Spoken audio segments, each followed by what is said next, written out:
हरे कृष्णा। आज हम 7वें अध्याय का 21वां श्लोक पढ़ेंगे।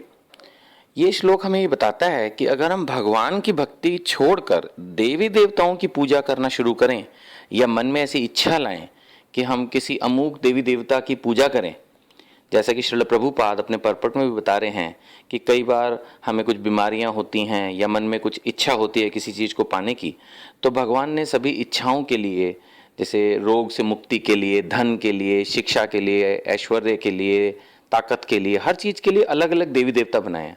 अगर हम उनमें से किसी चीज़ को पाने की इच्छा करके किसी देवता विशेष की पूजा करते हैं, तब उसका रिजल्ट क्या होगा? क्या हमें पाप लगेगा या हमें फायदा होगा?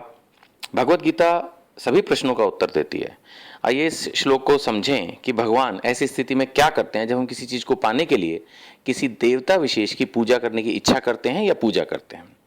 7वें का 21 भगवान कह रहे हैं, ये याम याम तनु भक्त श्रद्धा अर्चितुम इच्छति तस्य तस्य अचलाम श्रद्धाम ताम ए विद्यामि अहम। भगवान कह रहे हैं, मैं प्रत्येक जीव के हृदय में परमात्मा स्वरूप स्थित हूं। जैसे ही कोई किसी देवता की पूजा करने की इच्छा करता है, मैं उसकी श्रद्धा को स्थिर करता हूं जिससे वह उसी विशेष देवता की भक्ति कर सके। देखिए, साफ साफ यहां पर भगवान कह रहे हैं कि अगर कोई किसी की देवता की पूजा करने की इच्छा भी करता है तो मैं उसकी उस इच्छा को भी दृढ़ कर देता हूं। प्रभुपट में श्रील प्रभुपाद लिख रहे हैं कि जब भगवान खुद ये चाहते हैं, अन्य श्लोकों में भगवान ने चर्चा की है कि वे चाहते हैं कि जीव उनकी पूजा करे, उनकी भक्ति करे, तो फिर वो देवताओं की तरफ क्यों मोड़ रहे हैं? तो प्रभुपाद जी अपने परपट में इसको समझा रहे हैं कि ये स्वतंत्रता है। भगवान हमारे परम पिता हैं, वे हमारे साथ किसी तरह की कोई जोर जबरदस्ती नहीं करना चाहते। अगर किसी को किसी भौतिक वस्तु की आवश्यकता है, वैसे तो अन्य श्लोकों में भगवान ने चर्चा की है कि अगर वो उनके पास आए तो वो सब कुछ दे सकते हैं, क्योंकि देवता जो कुछ भी दे रहे हैं उन्हीं से लेके दे रहे हैं। लेकिन फिर भी अगर किसी को भगवान से ज्यादा देवी देवता पर विश्वास है तो भगवान कहते हैं ठीक है, आप उस पर्टिकुलर देवी देवता की भक्ति करो ताकि तुम्हें जो कुछ चाहिए वो जल्दी से मिल सके। अगर तुम्हें ऐसा लगता है कि वहां से जल्दी से मिल जाएगा तो ले लो, देयर इज नो प्रॉब्लम।